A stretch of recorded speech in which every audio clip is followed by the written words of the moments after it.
One of the most tragic stories came from the crew of the 56-year-old cutter Winston Churchill, the oldest boat in the fleet. Of the 9 crew who started the race, only 6 would survive. This particular sea came out of nowhere, and Richard observed it, tried to get the bow up and over the top of it, but the wave actually broke as he was trying to manoeuvre the boat over the top of the seaway, and the boat was just lifted up, thrown sideways at a 45-degree angle into the trough in front, and that's where all the damage happened, in that one hit. So with that, it was a case of get the life rafts out and put them up on deck and just get ready to. Looks like we're going to have to bail out as the boat's taking water all the time.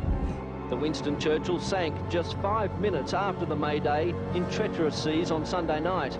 The 9 on board scrambled into 2 life rafts. They were tied together, but later torn apart by the enormous waves. 4 got into one raft and 5 got into another raft. We did have a line tied between them, but that didn't last very long at all, so that broke, which was a blessing in disguise, because it possibly would have pulled each other apart if they had have stayed tied together.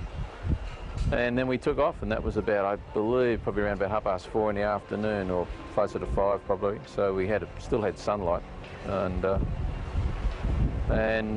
we were just then at the mercy of the wave and winds. It was a pretty interesting experience, that's for sure. For the crew of Winston Churchill, it was to be the beginning of a 28-hour nightmare.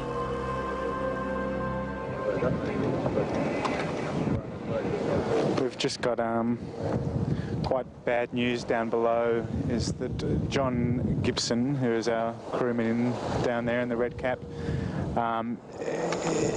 his father and crewmates were on board a boat called the Winston Churchill, which went down, and they evacuated the boat into a life raft. They're still not found yet, so that may bear some gravity to the conditions we're experiencing. One of the oldest and strongest boats in the fleet with one of the most experienced crew, and they're still not found, so we're hoping. At the height of the storm, 16 yachts were sending out distress signals and 150 lives were at risk.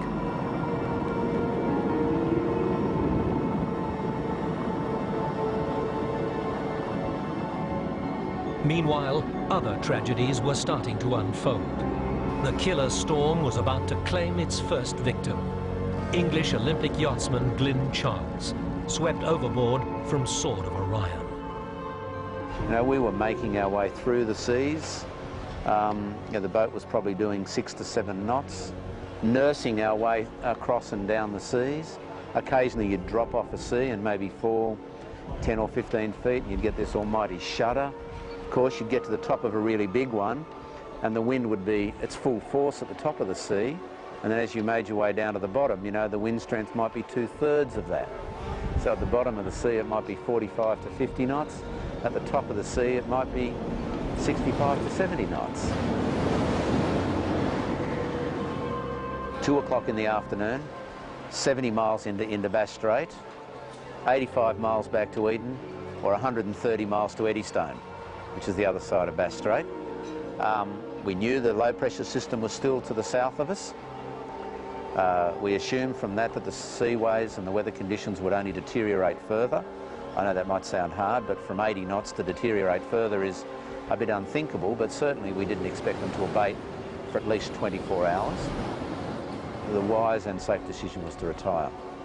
I had a couple of words with Glenn when he came on deck, and you know, like myself and everybody else on the boat, clearly he was concerned, scared, a little bit frightened about the conditions and circumstances. When I stuck my head back up the hatch half an hour later and said, "We're retiring, let's jibe the boat and head back to Eden," you know, he was as happy about that decision as everybody else on the boat was. The irony was that they were heading back to shore when they were hit by an 80-foot rogue wave. As the boat made its way to the top, the wave broke, capsized the yacht, The yacht fell down the face of the sea as the wave broke and rolled the boats. The boat did a complete 360. It rolled very quickly. From the time the boat rolled over on its side and completed the 360 and came back up, would have been no more than 4 or 5 seconds.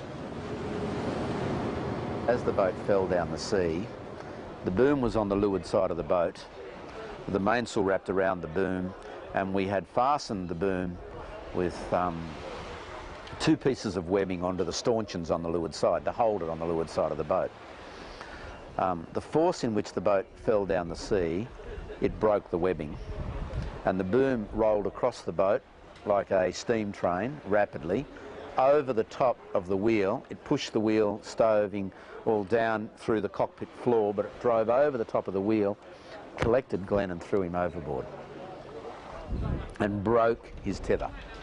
I found where he had been attached to the stanchion and the 1.5 meters of line, and at the end of the line it was just like it had been ripped. And from what I understand, talking with Darren, he was thrown overboard before the boat even capsized.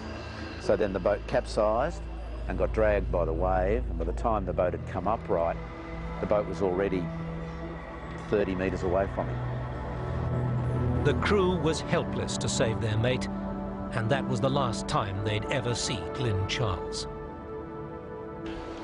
We spent the next 20 minutes trying to retrieve Glenn, but he was moving quickly away from the boat and we had no power. The boat was about somewhere between your knee and your waist deep in water inside the boat. That's how much water the boat had taken in the capsize. The motor was underwater, the batteries were underwater. The boat was incapable of, we were incapable of starting the motor or doing anything to get back. I guess we could have been hit by that wave at anywhere, or indeed at any time. When we were hit, it was Glyn's turn to be helming the boat, and it's tough, but that's what it was. I mean, it was just like that.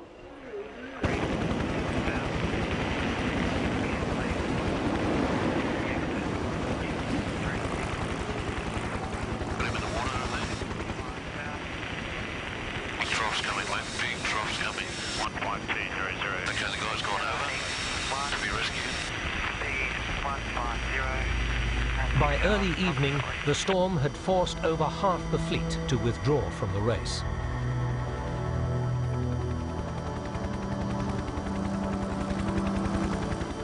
Rescue 251, roger, copied, and the most past 2 odds are minutes people, we 200. Over. Come out, mate, there's a flare going. 251, copy.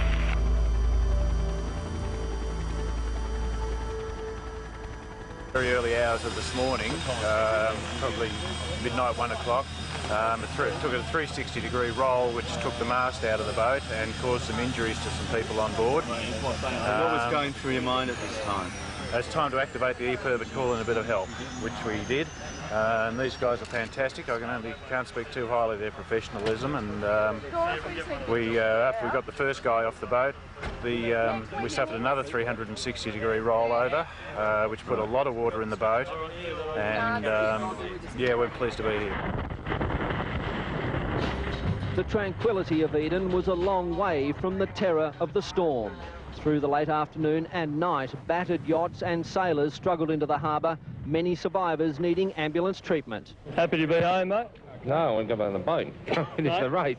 One by one they pulled out of the race, their dreams shattered, all thankful to escape with their lives.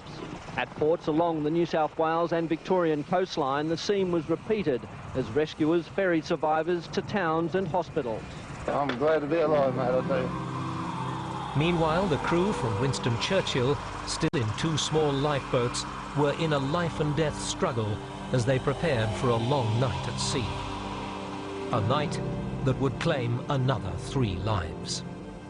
The next real big wave was the one that flipped us upside down, which I'm not sure what time, but it was probably around 9 or 10 o'clock at night. And it was howling. It was blowing a gale and howling and raining. Upside down, that was a real problem, but we felt that we're actually travelling better upside down than what we were right side up.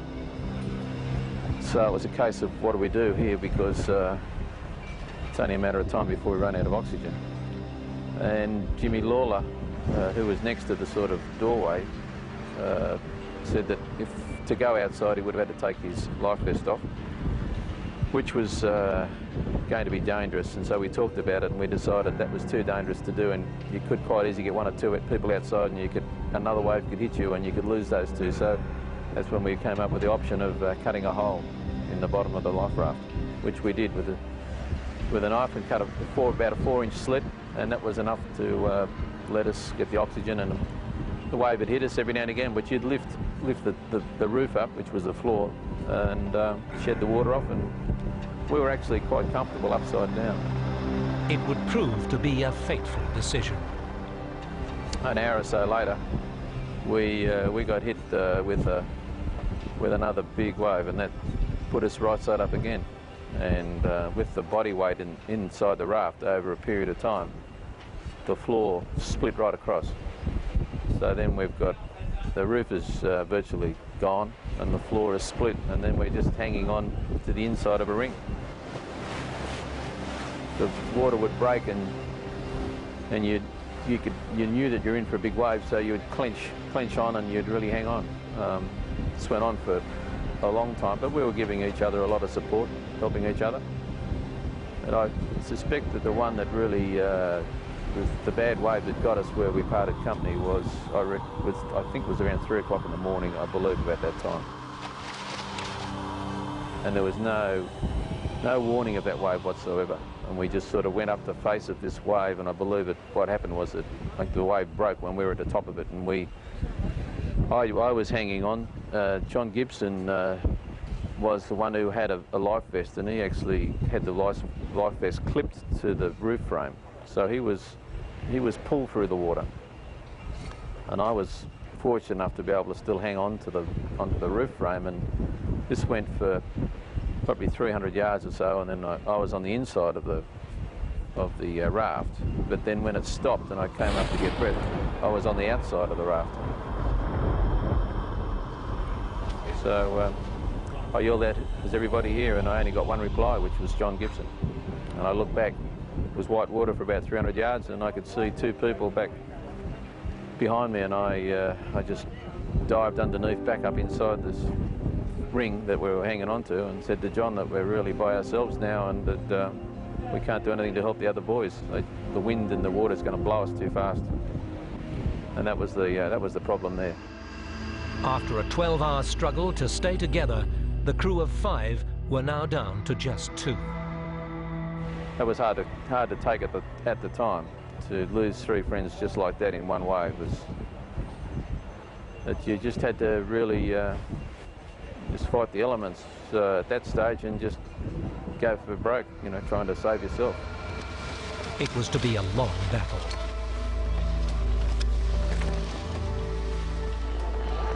The latest casualty of the Sydney to Hobart, American sailor John Campbell, knocked unconscious and swept overboard from Kingara.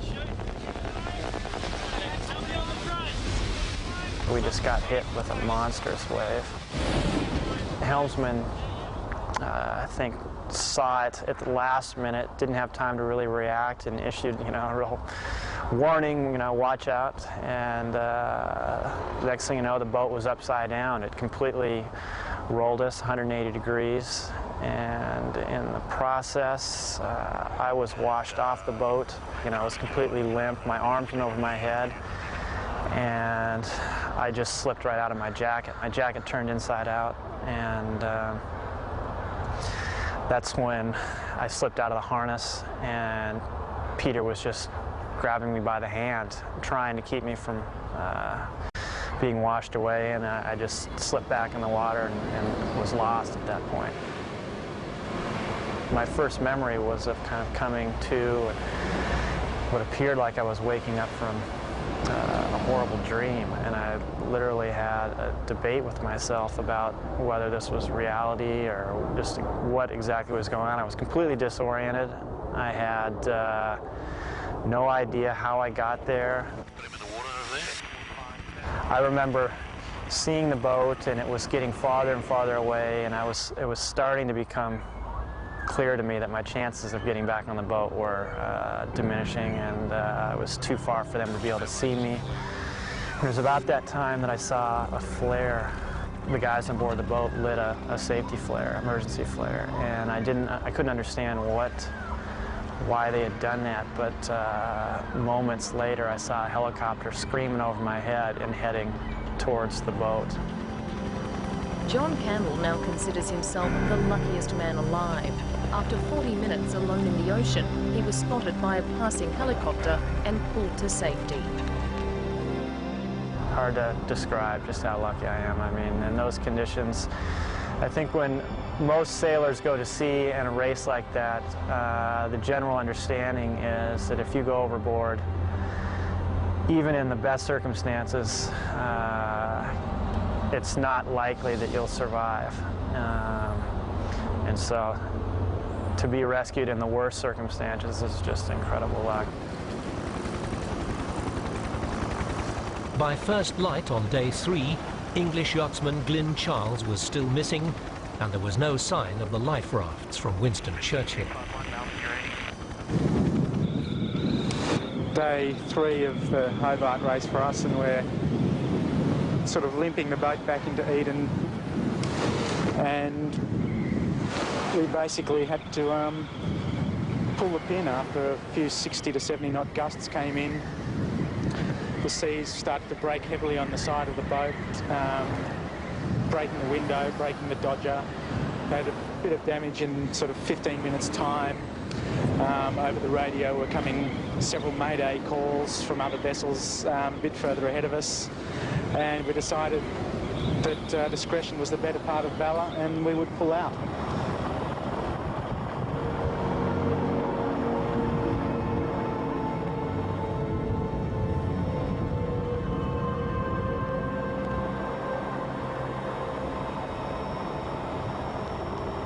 The race was starting to take on tragic proportions. 2 people had just been confirmed dead on the Tasmanian yacht Business Post Naiad after it had been rolled several times in huge seas. It's my very sad duty to confirm that there are 2 deceased on Business Post Naiad. Skipper, 51-year-old Bruce Guy, died after suffering a heart attack. His neighbour, Phil Skeggs, was drowned after becoming tangled in his safety harness. The rest of the crew had to be rescued as the yacht floundered in heavy seas.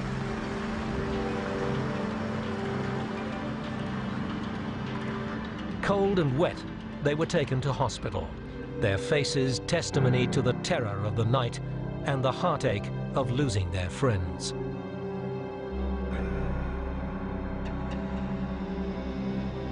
By this stage, the Maxi yachts were on their final run to Hobart.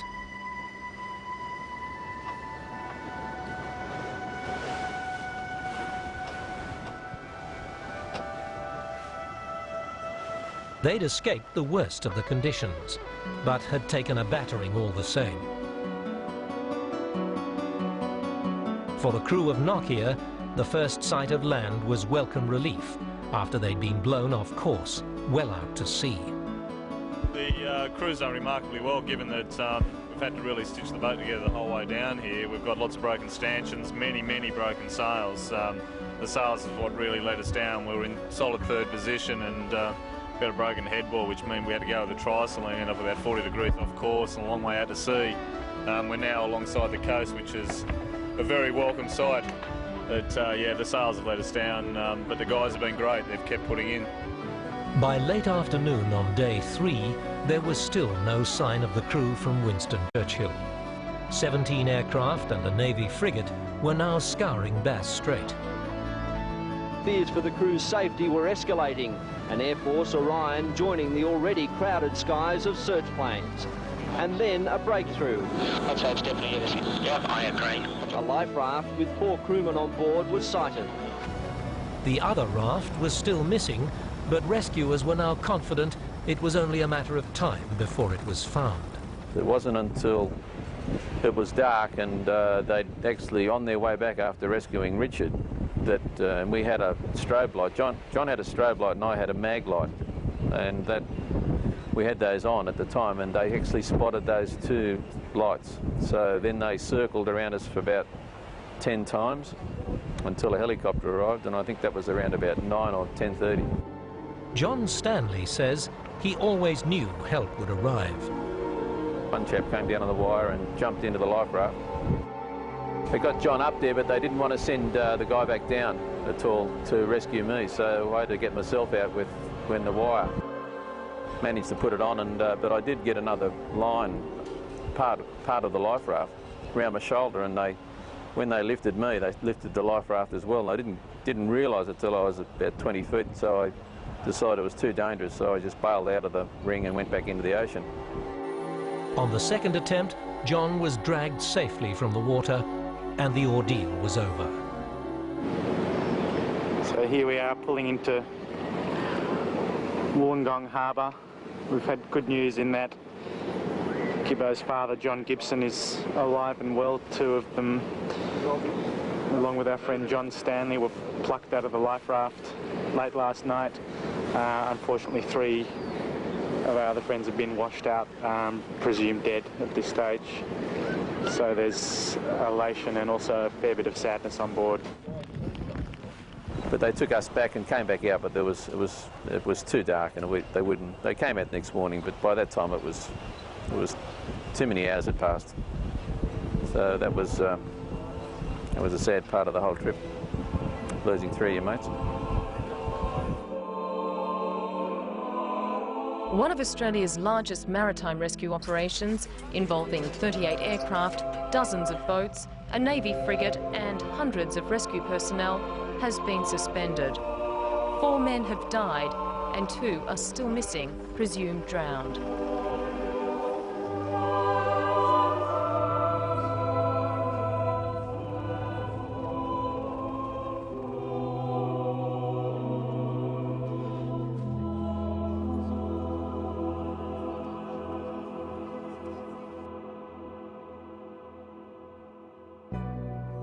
US Maxi Sayonara was the first to reach Hobart.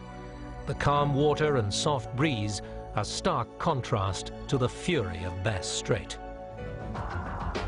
The finish of the race was, was a little bit anticlimactic, given the fact that there'd been some devastation in the race, and we were aware of that, but we weren't aware of how much. And we just had to basically plot up to the finish. It's very nice to sail up your home water to the finish for sure, and to be winning the race.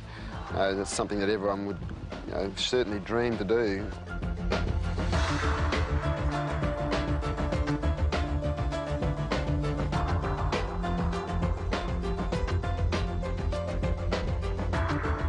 Pretty tough to be happy. All I knew was that I had 2 brothers out there and 6 people we'd lost, and I had no clue where they were. It's not like you can stand there and cheer and wave and drink beer and pop champagne, because the rest of the fleet's absolutely decimated. There's nothing to celebrate, really. The Maxi had missed the race record by some 5 hours, but arriving safely was a victory in itself. Australian Maxi Brynda Bella was next to cross the line, with Ragamuffin in 3rd place.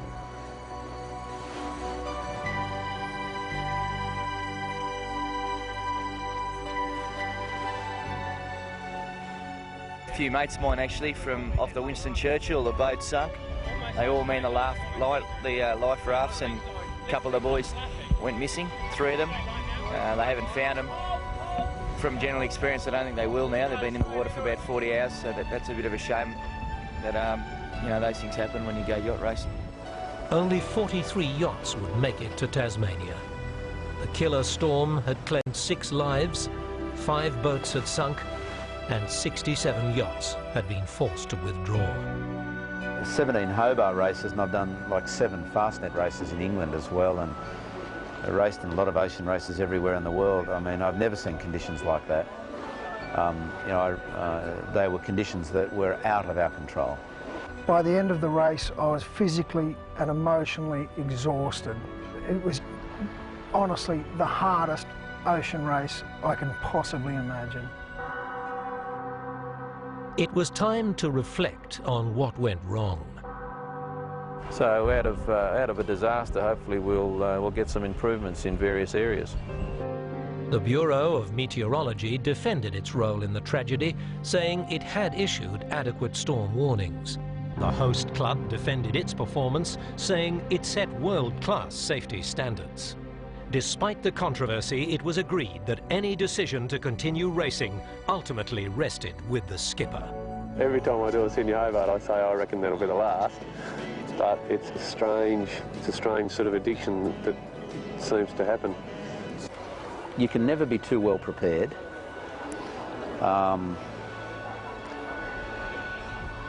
And I guess, from my personal point of view, I'm not sure that I'll even consider doing another Hobart race. I just don't think it's worth it.